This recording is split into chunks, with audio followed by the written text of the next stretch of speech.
இது பேர் வந்து சுண்டைக்காய் செடி. இங்கே பல இடத்துல பார்த்துருக்கலாம்.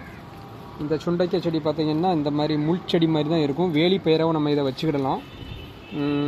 இது வந்து எந்த ஒரு உரம் இல்லாமல் சாதாரண மண்ணிலேயே இயல்பாக எல்லா இடத்துலையுமே வளரக்கூடியது தான்.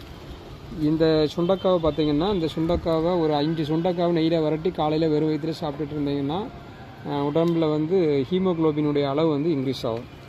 இரும்பு சத்து நம்மளுக்கு உடம்புல பெற்றுத்தரக்கூடிய ஒரு வல்லமை வந்து இந்த சுண்டைக்காய்க்கு இருக்குது. மட்டும் இல்லாமல் வயிற்று பூச்சிகளை இது பெரிய அளவில் தடுக்கும். அதுக்கும் இது உபயோகப்படும். இதை நம்ம வீட்டு தோட்டத்துலேயும் வளர்க்கலாம், மாடிலையும் வளர்த்துக்கலாம், தோட்டத்துலேயும் நம்ம போட்டுக்கலாம்.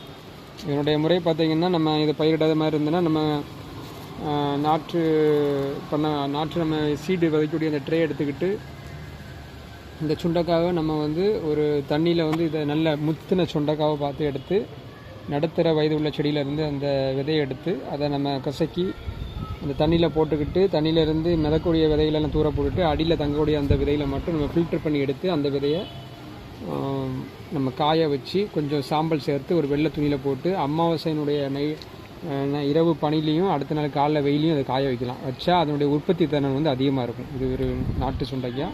இதிலே பல வெரைட்டிஸ் இருக்குது. இதுவே நம்ம நாட்டு சுண்டைக்காவே நல்லாயிருக்கும். இது வந்து பொருளாதார ரீதியாகவும் நம்மளுக்கு இதை உப்பு போட்டு விற்றீங்கன்னா அதோடய ரேட்டு குறையும். உப்பு போடாமல் தனியாக காய வச்சு மார்க்கெட்டில் கொடுத்தீங்கன்னா அதோட ரேட்டு வந்து நல்லாயிருக்கும். இது ஒரு அற்புதமான மருந்து.